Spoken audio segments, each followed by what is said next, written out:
Yeah, I'll call you right back. Okay, John, I'm sorry. That was my new friend, John Cena, who follows me now on Twitter. And John, I'm doing ready to do a show. Yeah, the guy you don't follow. Yeah, the one you blocked. That's who I'm doing it with. It's fantastic. But yeah, John. So we talked about this a little bit on Three Geeks, but I can't not bring it up on Mattalk. We have a different audience. But John Cena follows us, so this will be my last episode of Mattalk because the podcast can go nowhere but down from here. We've you know what? The pinnacle of podcasting greatness, and I don't know what to do. I will give you an applaud. I could also mention many people who have liked a tweet, but liked. They follow you though, John. That's the difference. That's true. That's true. Following us. That's true. That's true. Hello, Daniel. That means Cena could be watching us right now because this is going out to the Three Geeks X page, right? Twitter. And I'm not saying X. I refuse to say X. I already pay for a freaking check mark. I'm not saying X. Not doing it. Not gonna do it. But anyway, yeah. Well, you know what? I'm happy that John Cena's following you guys on X. I really am. Or Twitter, excuse me. I'm glad of that. And Mr. Cena, if you are watching, I just wanted to say you, sir, are awesome. And what you do outside of the ring is awesome. You use your celebrity for good and not for evil. And Daniel Snow thinks that you're overrated, as you're no match for me. The doctor. Opinions of those of Daniel Snow are not those of Mattalk or Three Geeks podcast. So please keep following us, Mr. John Cena, whom I love in all comedy movies. Like, I think you're just the funniest guy in the world right now. Sorry to comedians out there, but John Cena's got you guys because he's not afraid to do anything. Like, he will do anything in a movie if they put him in the role. John Cena, man. John Cena. I'm glad you follow us. How about Blockers? Have you seen Blockers? Dude, it's one of my favorite movies. It's hilarious, man. Justin just pointed out a mere fact that actually John Cena could be in this very chat, in this very episode, and we wouldn't know it because we can't see him. So, oh my God, you know how many times I've heard that joke since I told people he follows us? Well, good, because you keep rubbing it into people and being mean about it. Not being mean about it. It's not like I'm doing what we did on Three Geeks yesterday, John, and putting the Twitter thing up here in the corner for you to have to stare at for the entire show. Like, I'm not doing that to you. My old eyes could not even read what that said. Even with my glasses on, I don't think I could read that. It's funny, man. Yesterday, I didn't even know we could do that. Like, for some reason in my mind, I thought the image had to be small in order to go up there in the corner. I didn't know I could throw his Twitter handle thing up there and it would show, but it did, and it was pretty cool. But anyway, you guys are not here to talk about that. Hey, tomorrow, Homicide reaches Peacock. I'm very excited about it. Mm-hmm. Excellent. I'm excited for you to watch it. I'm excited to start dabbling a little bit in that show as well. I think I'm going to try to do a rewatch, but I'm not going to be as vigilant as maybe some folks because I have other things I want to watch as well. So I'm going to try to put it in the mix because I still have a great docu-series from Vice called Who Killed WCW. I still have not watched that. That came out a couple months ago. I'm very delinquent on that. I got to get that going. I just saved a whole few hours. Vince McMahon is the answer, John. Yeah, I don't have to watch it. Yeah. All right. But yeah, I'm glad that it's starting tomorrow, man. I can't wait to hear what your thoughts are on Homicide: Life on the Street. I can't wait. I called my mom. I was like, hey, Homicide: Life on the Street reaches Peacock tomorrow. She said, what's that? I said, it's the show that started John Munch. She said, oh, John Munch. He's from the Firefighter show. And I'm like, oh, mother. No, he's from SVU. And she goes, I know who John Munch was. Ice-T's partner. And I'm like, yes, Ice-T's partner. So she might go back and watch it too. I'm looking forward to it, man, because I like NYPD Blue quite a bit, and I've heard comparisons between the two. So I'm excited to jump in it. Then if you want, real quick, for you or for anybody else out there, you need to read the behind the scenes things after you watch maybe the first episode, the first season or the second season, because it's amazing that this show was so critically acclaimed, but yet no one watched it. The ratings were in the toilet. It bounced around NBC's schedule. There was backstage conflicts between Levinson and NBC. It was really the story behind the story is equally as good as the series itself. How did it get so many seasons? It had Ratings issues. That's a great thing, because I one of the reasons is that they had a heavy hitter. Barry Levinson carries weight, and it was a project he really believed in, and that was part of it. There were some other parts to it as well, but I would say if you wanted just one short, quick answer, Levinson. We have a couple of comments. Oh, sorry. Go ahead, Jason. Go ahead. I mean, that was NBC back in the day. I mean, NBC ran with Seinfeld with low ratings for, I think, 3 seasons before it finally kicked up. So, they were a lot more willing to give shows some room to breathe. I think that was true of all the networks, really, to be honest with you. I think unless it was really awful, I think you got at least 4 or 5 episodes in before you got the or not. All right, let's see those comments, if we will, Justin. Let's see. When Jason scores a follow from Stone Cold Steve Austin, he has the right to brag. That's right. There you go. There you go. Agreed. What I've seen of Who Killed WCW is really good. Yeah, Daniel, I have it on the DVR. And to be honest with you, there's no excuse. I've been waiting for my girlfriend and I to be able to watch it. And, The Boys was going hot and fast. And then there was other things on the schedule. Better Call Saul and stuff like that I haven't watched yet. I need to. There's no two ways about it. I need to. It's only 4 hours. I should be able to machine gun through that.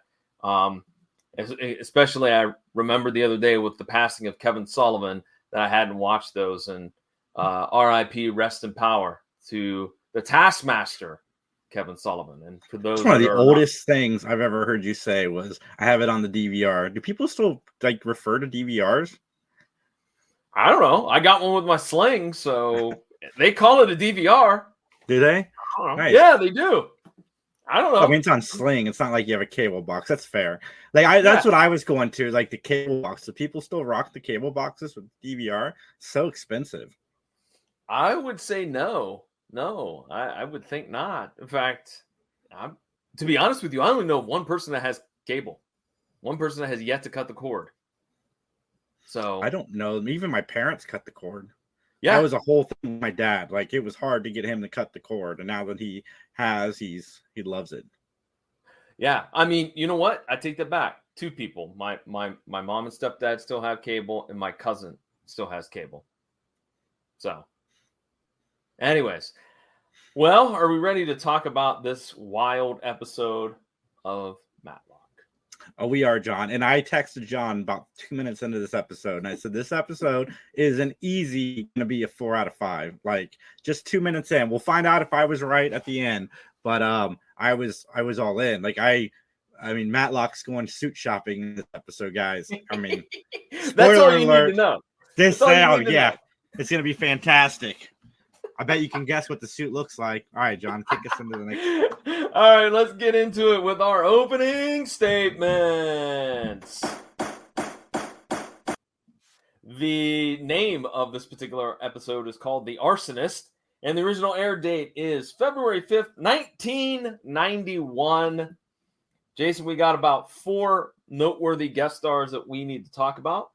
So let's start off with one of our main characters. Let's talk about the gentleman by the name of Jeffrey Byron. He will be playing the role of Ross Gordon. You may also know him as Dr. Mark Boardman on Port Charles. He played 3 different characters over 13 episodes on The Bold and the Beautiful. He also played Dr. Jeff Martin on All My Children, Richard Abbott on One Life to Live, and he was Paul Bradford in the awesomely bad movie, The Dungeon Master. So I get a kick out of those Dungeon Master, Beastmaster, really bad Conan ripoffs from the mid 80s. So I had to throw that one in there. But is there anything else noteworthy that I should have mentioned? No, I can't look it up now because my keyboard is super loud. It's as loud as Justin's now, and I don't want to distract from the show.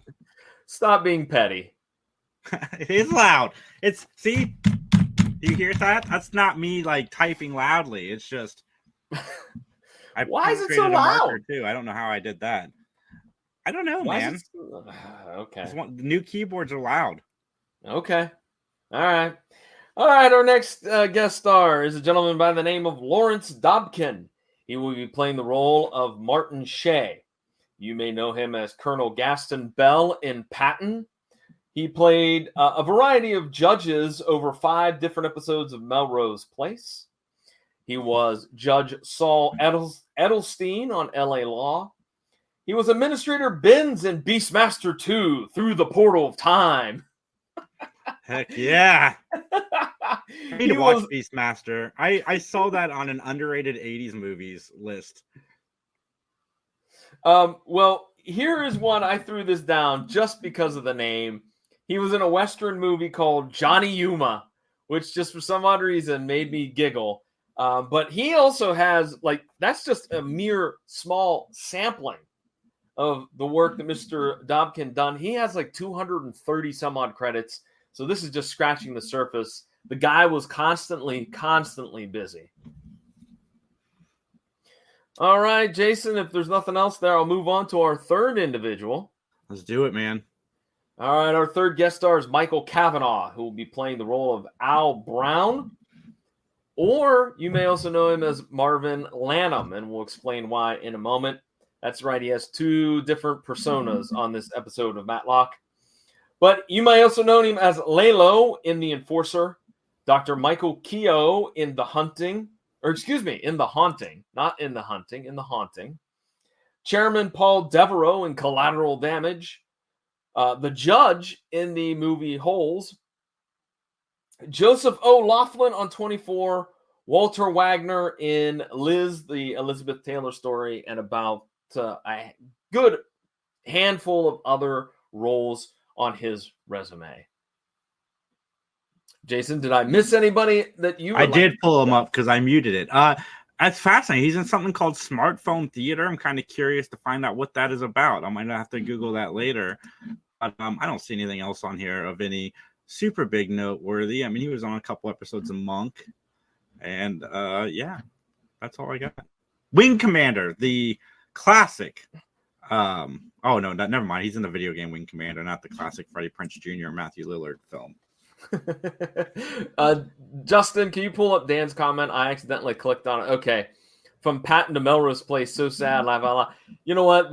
You go from an Academy Award-winning film to being on that Fox soap opera. Hey, as I believe Ice-T said it, it's not called art, man. It's called work. So listen, Dan, I'm going to set up, get real with you for a second. John, before we started Matt Talk, he wanted to start Melrose Talk. And I told him, I said, it's not really my thing. You know, I like Matthew Fox and Nev Campbell. They're all fantastic people. And that was Party of 5, wasn't it? See, you screwed this all up. You screwed it up. Abort the comedy. Abort the comedy. No. All right, our last guest star is probably the most notable. And I actually have a side story to talk about with this individual. But we're going to be talking about Bill Macy.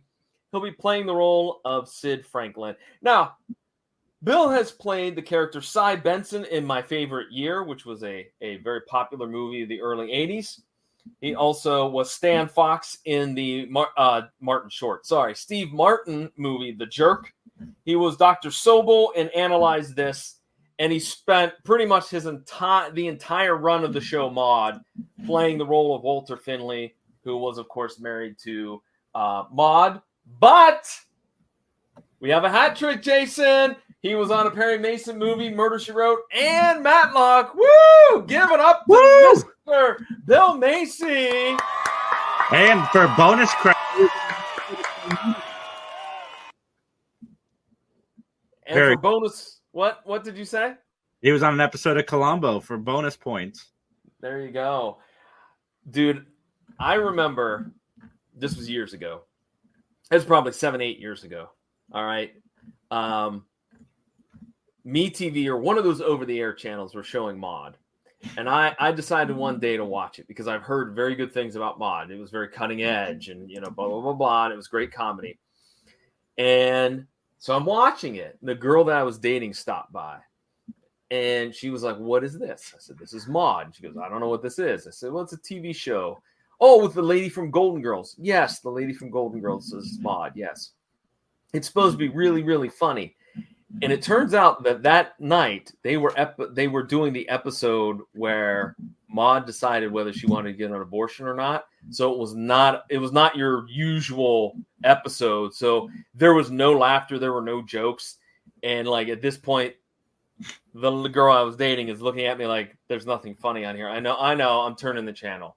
So, and later I looked it up and I'm like, "Oh, this was the very special episode of Maude that had no laughs, no laugh track or anything along those lines." So, well, this gentleman was in a movie with Steve Guttenberg that I need to figure out which it is because I've not seen it. I just see a video clip of it playing on his IMDb page, and I love Steve Guttenberg.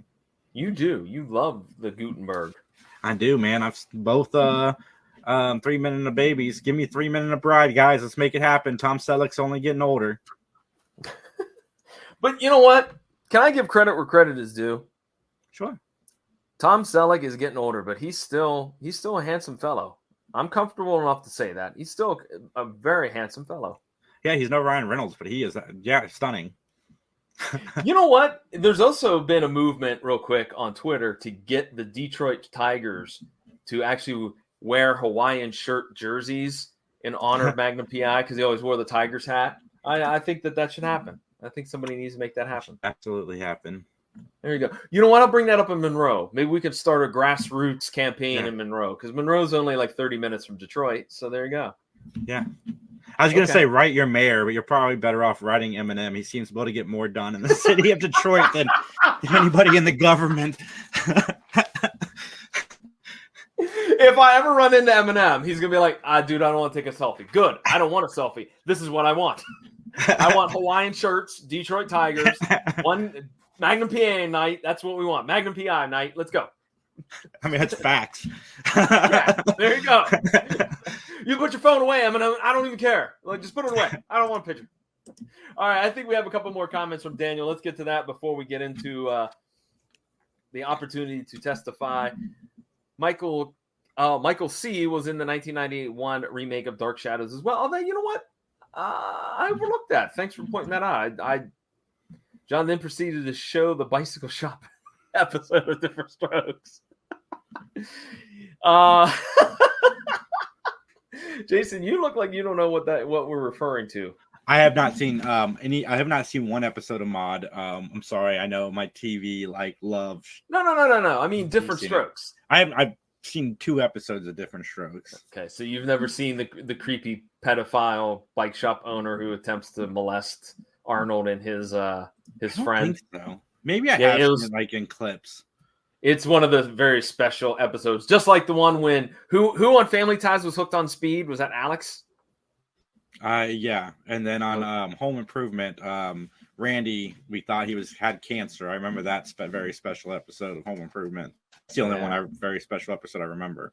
Okay, all right. Roseanne used to have them all the time. Well, really? I think so. And then Life Goes On was a constant. A very special episode. The entire show was I'm going to rewatch that, guys. As soon as it hits streaming, I'm rewatching it because you guys have all reminded me about this show, and I'm like, I want to go back and watch it because I just remember it being the most depressing thing ever, and I was like 8 when the show came out. I just remember being a depressed little 8-year-old sitting in the living room watching this with my parents. Right. It was so depressing. It was so depressing. Even an 8-year-old Jason goes, "Damn, this is depressing." I thought Wonder Years was depressing too. Oh my god, my ribs hurt from laughing. Oh god. Oh my goodness. I rewatched Wonder Years. It's not that depressing. Okay, it just seemed that way, did it? Yeah. Oh my goodness. Life goes on. Woo! All right, with that, ladies and gentlemen. It absolutely does. Jason, I've gotten enough of your opinions. Let's get into it. Let's testify. Testify!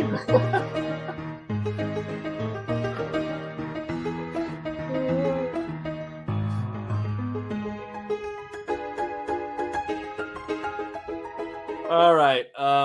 Daniel, I remember that. I just watched Family Ties. I have purposely not watched the final season of Family Ties because I like the idea of knowing that there's more Family Ties episodes out there that I haven't seen yet that I can watch. But I love that show.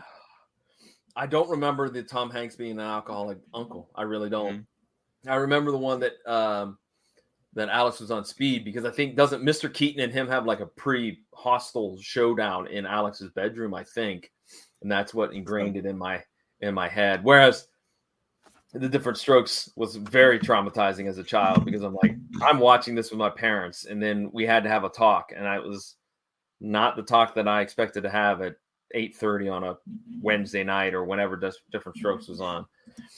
Anyways, all right. I think I'm all good here. I think we're ready to talk.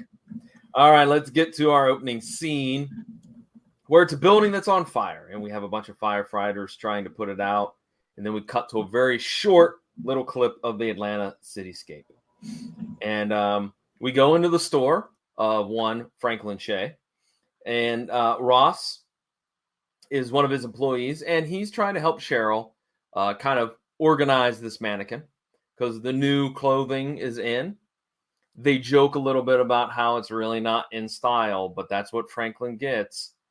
And so Sid shows up, Sid Franklin, by the way, and he talks a little bit with Ross and them, and then gives Atlanta Hawks tickets to a game, obviously, to Ross. Now, ladies and gentlemen, if you're a guy like me that's in your late 40s, you probably want to know, John, 91, highlight of the NBA, maybe the golden era of that organization.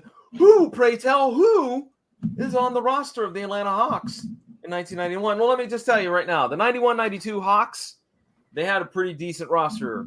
They had Stacey Augmon, Maurice Cheeks, John Koncak, Rodney Monroe, Blair Rasmussen, Kevin Willis, and of course, the human highlight reel himself, Dominique Wilkins. That was a pretty good lineup, man. That was pretty good. All right. I can never root for the Hawks. Mighty Ducks all the way. The Hawks were the bad guys in the Mighty Ducks movie. And Jason, again, showing his knowledge of sports ball, ladies and gentlemen. I just assumed we were talking about hockey. Were we talking about something else? We're talking about basketball, but that's okay.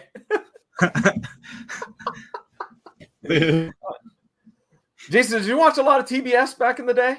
You know what? I actually watched a lot of basketball back in the day. Okay. I was going to say, because the Atlanta Hawks were oftentimes interrupting things, whatever show was on. So were the Atlanta Braves, notorious for interrupting as well. All right. Well, Ross and Cheryl, as I said, they're employees there. They were joking a little bit about the amount of suits that Sid had ordered. And lo and behold, Ben Matlock comes in, and he starts talking with Ross and says, "Hey, I'm here for a new suit." And Ross goes, "How about this one?" It's a very fine, black, good-looking black suit. Yeah. I can't even imagine in my head, Jason. Can you, what a black suit on Matlock looks like? I don't know, man. I was laughing though. I don't think in the first episode he had his traditional gray suit. I think it was darker, if I remember. I think it was that pinstriped type of suit. Yeah. But no, I was laughing this entire time, just like I am now, just at the thought of somebody offering him something different. Do you think that he would wear the same gray suit to a funeral when you're supposed to wear black? I picture his closet to look a lot like, I don't know if you watch the Ernest movies, but if they ever showed Ernest's closet, it was all the clothes that he was always wearing. And I picture Matlock's closet nothing but that suit. And as we find out when the guy comes, the proper guy comes up with the suit, it's exactly the suit he's wearing, just new. Yes. So Sid is there because he knows that Ben is there, and he's got one of his standard gray suits. And they chat a little bit, and Ben tries to get free socks out of him. Gotta keep the apparel all tight. The shirt, the tie, the socks, the whole 9 yards. Marvin comes by and he chats with Ben and says Enrico will measure Ben again. And Ben may have put on some pounds, by the way, which he kind of doesn't really pat his belly, but he touches his belly. And then Marv excuses Sid and him to go back to the office to talk about business. So Marv and Sid kind of chat about the finances for the foreign loan, because the shop is in trouble. It's got some financial woes. Sid wants to file bankruptcy, and Marv came up with a new idea. No. Marv goes from 0 to 1,000 in like the span of a second. Let's sit down and let's talk. Oh no, let's just go right to felony. Let's not even discuss options. No, we got to commit the felony. Yeah, like I was thinking that too. I was like, isn't there like, can't they just go out of business and like liquidate all their stock and start over again? Like, I mean, I know it would be pennies on the dollar from what they would be regularly making, but I would think that would be better. That would be a step in between, getting a loan and I don't know, burning the thing down. Well, ironically, it's a felony that ends up saving the shop at the end. I know. Spoiler alert. But yeah, I was just like, man, this guy, there's no middle ground. Like it's either, we're doing well or felony. Well, he's done his research, Jason. He said, good old He's George already got Clancy. A guy. Yeah, he's already got a guy. Already. Like it's not even a discussion. He's already got the guy. Yeah, because he's talked to George Clancy, who did it, and nobody died. Nobody got injured. He got away with it. And now he's selling more product and more items at the mall, which right then and there, I wanted to go, oh, if they could only see into the future. If they could only see into the future and see that being at the mall is not the way to go. But alas, it is 1991. There's like people that just sit around and talk about the felonies they've committed. Like I got an arson guy. He burnt down my shop. I'm in the mall now with the insurance money. It's fantastic. Like, are they just sitting around a campfire having these discussions? Like, how does he know that his friend did this? Yeah, like, how do you know someone's not going to rat on you? Like, hey, you need somebody bumped off? I know a guy. I can get you. If I ever decide to commit a felony, I don't think I'm telling Max or John. No, Justin, please don't. I just can't imagine. Just disappear, man. That's what we want from you. Disappear. I got away with it. I'm not telling people about it. Are you kidding me? That's right. Go off into the sunset and change your name to Harvey Marmaduke and live a wonderful life. The one thing I'm digging about this episode so far, besides the shoot shopping, is we kind of got back to what I really liked about season 4 and a little bit of the beginning of this season, where we're spending time with the people that are obviously going to be involved with the crime. So we get some of that backstory. And I kind of dig it so far. Justin loves your alias, Harvey Marmaduke. There you go. Justin, just remember that name when you get mail 30 years from now and it's addressed to you and the return address is Harvey Marmaduke from Saskatchewan. Anyways, all right. Sid and Marv, they meet the arsonist at a city park. And the arsonist is Al Brown, right? And so they agree that they want the job done Saturday because the shop will be closed. Everyone's going to be at Marv's daughter's wedding, and some money is exchanged as well. Now, here's my thing too. This character Al Brown, played by Michael Cavanaugh, he just kind of didn't look quite like somebody I would cast to play an arsonist. He just really doesn't. I mean, he didn't. In my mind, I'm like, there's no way if I'm casting this show, I'm going, yeah, you're an arsonist. He kind of looks like that guy that hangs around the gym at like the Y, like in the locker room. Yeah, John. Justin says, "What does an arsonist look like?" Maybe John knows some. Justin, I don't want to know. I don't want to get. Okay. This is gonna be inside baseball, but I think we all know about somebody who played with matches. Did we? Yes, we do. All right. Yeah. We need to release that shorts at some point. It's a fun Larry Hankins story, guys. We'll release it at some point. Oh, I love that the light bulb went on. Damn it, I'm having a great time tonight. This is it. Okay. So we go back to a scene in the office where Sid and Marv are kind of arguing, right? Like Sid's like, we can't do this. We need to stop this. But at this point, I'm going, I think the ball's rolling. I don't think you can stop it now, Sid. I think if you did, you're losing some money and maybe you might get shot in the process. Because I have a feeling Al Brown would be the type of dude to shoot you over money.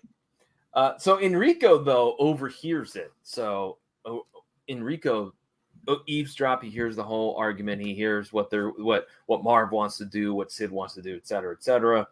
And as I wrote down here in my notes, Marv's still convinced the only way out is to commit arson. That's it. So we go to the wedding, and it's the wedding reception. And Sid and Marv still at odds about, what we want to do with the business. Marv is hell-bent on burning it down. And Marv leaves the reception around 9:30-ish. We find out later. But he leaves the reception, and then he never returns. So Sid goes to the back area, what's the word I'm looking for? Oh, the Outback Park, if you will, the parking lot and all that jazz. And he finds Sid stabbed to death out in the back. And of course, Jason, as Sid's leaning over the body, the door opens and there's security right there telling him to freeze. Now, I don't remember because it's not my pet peeve, but it's yours. Was Sid messing around with the body? Yeah, he was trying to, I think, save him, if I remember correctly. Sadly, I only got to watch this episode once. But I don't know if he touched it. I know he was standing over it. Okay. All right. Well, the police headquarters is where we're going next, where Sid tells Ben his side of the story. And I got to say, I thought this was just a little dose of some of the great acting that's in this episode. Because to me, I felt there was a real sorrow in that dialogue between Ben and Sid. Yes, they were going over what happened, but there was also that tone of which, like, you could tell that they were still very saddened by somebody that they knew who died. This is awesome. Tip of the hat to the crew on this scene because I thought it came across really, really well. Mm. And he was honest with Ben. Like, yeah, we were going to do this thing. Yeah. Oh, absolutely. I was against it. He was for it, et cetera, et cetera. So then we cut to a scene where Conrad and Ben are talking about the case over breakfast. And it's suggested that Al has got to be found, so Conrad's going to be handling that business. And Mrs. McCardle's busting, Ben about scrambled eggs.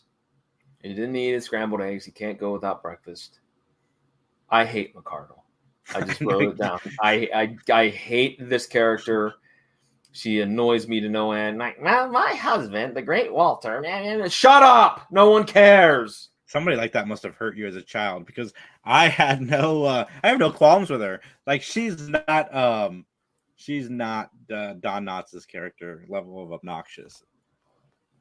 She's pretty obnoxious right now. I agree. She will not be as fine. Obnoxious as a character that we're going to meet shortly, but yeah.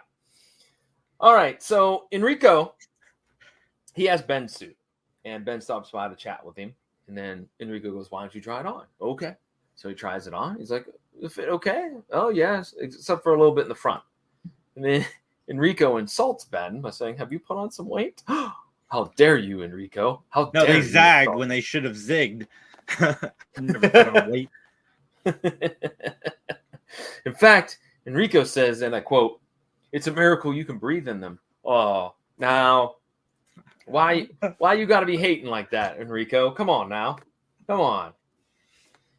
All right, we cut to a scene in the mall where Conrad chats with George Clancy. He kind of grills him a little bit about the store fire and whatnot. And then that cuts to a scene where Ross and Ben, they chat a little bit about the case. Yeah, you know what? Conrad is about to attempt the stupidest thing that Conrad McMasters has ever attempted in this, maybe the stupidest idea anybody's ever had in this show. We'll get more into that in a minute. If you would like to tell us what you think is the stupidest thing that's happened so far in this show, well, Jason, tell folks where we can get a hold of us. It is benmattalk@gmail.com. Or you can find us on Facebook at Mattalk Podcast. And yes, Justin, my voice did crack when I said the word stupid. My voice cracked too. Yeah, I was going to say, I am 49 going on 13, apparently. I don't know. Anyways, Conrad meets, and I'm going to use air quotes here, Al Brown in an alley. and Conrad gives him the details of a restaurant that he wants burned or torched. Al Brown will discuss it and scope it out for the other Al Brown. And so this part I didn't understand. So Al Brown, number 2, walks down the alleyway, and all of a sudden, Conrad, who's in his car, jumps out of his car, runs over, kind of peeks around the corner. Like, I didn't quite get what he was doing. Like, I know he was trying to see where he went, but I felt like this made no sense because he had such a long lead on Conrad leaving their kind of little parking spot area. Like, I don't know. Did it make sense to you, or am I just... I mean, I just took it like you just said. He's just going to try to see if he could figure out where he went. Okay. This isn't the dumb part yet. We're not there yet. No, we're not there yet. No. Ben chats a little bit with Cheryl, who is in very much a rush while Ben is looking at stuff in Marv's office. Conrad does watch, quote, Al Brown scope out a restaurant and then follows Al Brown to an alley. And basically, Conrad catches Al Brown torching a warehouse. And Conrad is trapped inside. Well, hold on. Whoa. You skipped over so much. Okay, you go ahead. Conrad follows Al Brown, his henchman, his goon, his partner. He follows him into this warehouse. First off, why are you following somebody who you know is an arsonist into this warehouse without any backup whatsoever? Not even a lock-picking kit. Like, he has nothing on him, wanting to protect himself or in a situation. He goes through the door, and guess what? Situation. The guy pops out of nowhere, throws a bottle of fire, and the thing just like gets engulfed in flames. Now we know where the budget for last week's episode was needed. It was in this episode because we have a lot of fire, and that cost money. And I'm just watching this episode like, really? Like, Conrad, you're smarter than this. This is probably the only like negative I have in this episode is Conrad would do something so stupid. But because he did that, he gets to run and jump through the window and then land out on tough pavement, which I wrote down. The stunt folks, stunt women, stunt men, they get a lot of work on this episode, don't they? Yeah, again, budget from last week's clip. Well, as Conrad's getting tended to by the fire and EMT, Lieutenant Bob Brooks shows up, and they banter a little bit about what went down. Ben helps Cheryl again with some boxes, and then Ben asks about a clipping of a hit and run newspaper article that Marv had, and Cheryl's like, I don't know anything about that. And Ben was like, okay, do you know anything else? Do you remember anything else? She goes, I remember that around 9:30 Ross disappeared for a little bit. So we cut to a scene where Ben goes to talk to Ross and in his apartment, and it's revealed that he's a recovering alcoholic, that he's been in recovery for a couple of years, 2 or 3 years, hasn't touched an ounce of booze. So Ben does confront Ross about his absence from the reception, and he has a legitimate excuse. He goes, look, I saw that Marv went out there, and I went out there to try to stop him from making a mistake. I was too late. I saw what happened, et cetera, et cetera. So, in the courtroom, Mrs. McCardle brings the lunch to Ben.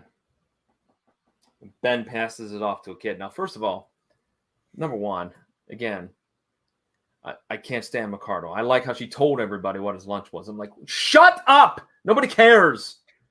But secondly, I would not accept the lunch from a stranger because I think my parents would have been like, they've taught me not to accept food from strangers. So unless it's, under certain circumstances. So I thought this was very irresponsible of Ben. What say you? Well, what I don't understand is why does she still work for Ben if he obviously doesn't like her cooking? Yeah, exactly. That's my only thing with her is why is he afraid to fire her? Maybe he's afraid to fire her. Maybe she'd come back and try to stab him or something. I don't know.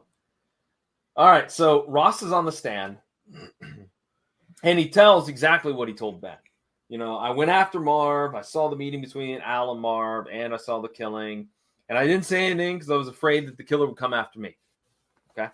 All right, all very much, makes perfect sense. So Ben laments that they still need to find this Al Brown, and eventually we get to a scene where Al and his henchmen, or Al Brown 2, are walking down the street, and they walk right into a setup. All right. Conrad's there. Cops are on every street corner. They're converging on him, and they made a deal with Al Brown number 2. And so we cut to a scene where the original Al Brown is determined to be Marvin Latham. And because we need more than one Marvin in this episode. I've been calling him Marv, but he goes in the episode by Marvin. So we need 2 Marvins in one episode. Why don't we just bring Marv from Sin City and Marvin the Martian in from Bugs Bunny, and we just have ourselves like a full house. And Marv from Home Alone. And Marv from Home Alone. There you go. There's our 5 Marv. of a kind. That's a full house. Boom. I wish I had known a Marv. I didn't know any Marvs. Any Marvs, you guys can email us at benmattalk@gmail.com. Yeah. Or you can touch base with us at, of course, Facebook at Mattalk Podcast. Yeah, we need more Marv followers, please, Marv. That's going to be the hashtag. We need more Marv. That's what we're going to do. That's our hashtag. All right. Justin, can you get that to pop up on the screen? Hashtag we need more Marv. Never have enough Marvs. No, you cannot. Anyways, so Ben shows up and only Marvs. And I'm going to refer to him as Al Brown, since most of the episode he's been Al Brown. Basically, Al Brown says, look, I'm not your killer, man, because I was in Chicago on the night of the murder. And Ben's like, malarkey. No. Here's my plane ticket. As you can see, I was in Chicago, but I got delayed because of weather. I didn't make it back here until way past the time that I was supposed to meet. I never showed up to the meeting, ever.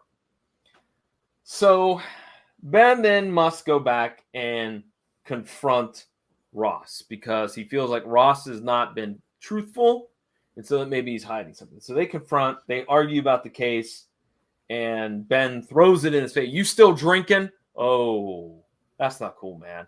That's not cool, Ben. So Ben goes to the store, and Sydney's wife is there, and they're going through some of Sid's stuff, and they're packing up. Or excuse me, I'm sorry, I messed that up. It's Marv. It's Marv that they're packing up stuff for Marv. I apologize. And there's the wedding photos, and so Cheryl and Mrs. Marv starts looking at the photos. Ben asks if he can take a look at them, and right then and there, he found something, right? Yeah, what's funny is when he was confronting the guy about his drinking, in that moment, John, I realized why soda is called soft drinks. It never occurred to me why until today. I was 41 years old and I found out why they called soft drinks. All right, anyway. Okay. All right. Well, there's no shame in that, man. Mm-hmm. In fact, I can't believe I won't even share. I had one last weekend. I was like, I'm this year's old, and I just found this out. Anyways, we go to the courtroom, and Ben is cross-examining Ross. And Ben talks about the newspaper clipping and says, you know what? This is an article about a drunk driver and a hit and run that killed 2 people. And I think that you are the person that was involved in this accident. You used to put it down. I liked how Ben had to show us, with his hand in that. And that you quit drinking the day after the accident, of which Ross is, denying this. Ben says that Marvin knew about this, and he used this information to essentially blackmail Ross into working long hours, taking less compensation, coming to his house and doing work for him. And so that is the motive that Ross would have for murdering Marvin. All right. Ben presents some photos from the wedding. There's a clock in one photo that shows around 9:40, and the murder, of course, we think took place somewhere between 9:30 and 9:40. And then we notice that Ross is wearing two different ties. And Ben finds out that the one tie that he was wearing in those photos, in the first photo, is not the same tie that he is wearing in a third photo. That in fact, when he started stabbing Marv, the blood got all over him and got on his tie. So the blood got all over Marv first, and then the blood ended up on, of course, Ross's tie. So he swapped the ties out because Marv's was crystal clean. And so that's going to lead to some doubt. One less Marv. They're very good, Justin. My question is this. Recently, Jason, we are on a trend of photographic evidence leading to a not guilty verdict. Did you find that odd? Because this is like the third time this has happened here in the last, say, 6 or 7 episodes. That's fair. I didn't really notice it until you said something, but yeah, it's happened quite a few times. It's happened a lot, yeah. So Sid, though, by the way, is found not guilty, okay, because of this evidence. And then we cut to a scene where Ben is visiting the store, and it's packed. It's wall-to-wall people. Why? Because of publicity. So I guess there's no such thing as bad ink, if you will. And so Sid tells Ben, hey, we're going to get rid of some suits, but I hooked you up. Here's a whole rack of your favorite suits. We're getting rid of them. There's like 7 of them there. And then did you also notice, too, they're 50% off. Yeah, and he stuffed socks in them for Matt. And he put socks in them as well. Yeah. You talk about a hookup there. That's a hookup that parallels some NFL players, man. Yeah, he's getting 70 suits. He's getting a lot. So, all right, Jason, anything that we forgot that you want to no, not at this time. Let's get into our Okay. You go ahead, say it. Closing statements. This is the part of the program. No, go ahead. You got it. It's yours. On a gavel system, 1 gavel means it wasn't very good. 5 gavels means it was awesome. -20 gavels means I'm wearing the same shirt for the rest of my life that I will buy at the same store at the same time every single day. John, I'm going to go first. John always goes first. I think this episode could have been a 2-parter. There's definitely areas that could have been explored a little bit more, but my rating stands. It's definitely over 4. I give it a 4.9 out of 5. Like, it is close to perfection. Like, we get to find out where Ben buys the suits, and we get the comedy with that. I love the outcome of the trial. I thought it was a lot of fun. Best episode of this season so far, in my opinion. I'm going with 4 gavels. Likewise, I thought the acting between, like I said, in that one scene and overall was very good. I like the idea that we have a different style of crime because there was a murder, but there's also like an arson as well. So I like that. I like the jokes about Ben buying the suits and his weight. My only negatives, Mrs. McCardle, the photos. Again, photos save the day. And I guess maybe... And maybe this is because if we had more time, we could have dove into what kind of a person Marv is. I kind of felt like the whole thing that Marv knew and he was going to hold it over Ross's head was kind of weak. Like, I'm like, it's a retail job. It's not like he was making hundreds of thousands of dollars a year. He's working retail. He's probably making like 30 grand. And like, if he's not even making that because of all the money he's got to kick back to Marv. Like, I just felt like, I don't really, is that worth stabbing somebody over? So, but overall though, I thought the positives outweighed the negatives. So I'm standing solid with my 4 gavels. And watching it on DVD is so much better than watching it on Amazon with commercials.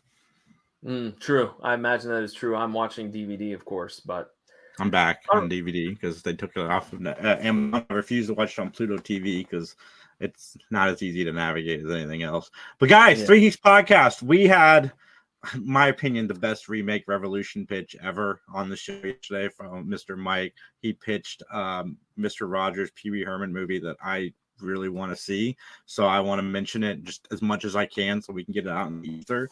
But yeah, it was a lot of fun. You guys can check us out. We're live Saturdays at 7 p.m. Justin's the Game will be coming very soon. I haven't told Justin about it yet. John, what do you got going on with the PVD cast? With the PVD cast right now up and ready for you to hear is my conversation with Charlotte Kirk. She is an actress, a writer, a producer. We talk about her new project, Duchess, which is a really good action mobster revenge film. It's really awesome. You need to check it out. She was awesome to talk to. We find out about some of her future projects, her past projects, her production company, even the fact that she would like to do a project with dogs. Yeah, I said it, dogs. Ruff, ruff. Anyways, so check that out at pvdcast.com or wherever you find great podcasts. And yeah. I find it fascinating that Mr. Professional didn't ask her about the film she filmed right here in Ohio, Columbus. Granville. Listen. I was trying to keep it a short, sweet, and succinct episode because I talked to her. Look, this is honest. I say it in the episode. I spoke to her the day that Duchess dropped, and she had piles on top of piles of interviews and podcasts and media. And I was like, I'm not going to go super long. I'm going to try to keep this short and to the point because I don't want to manipulate or, monopolize.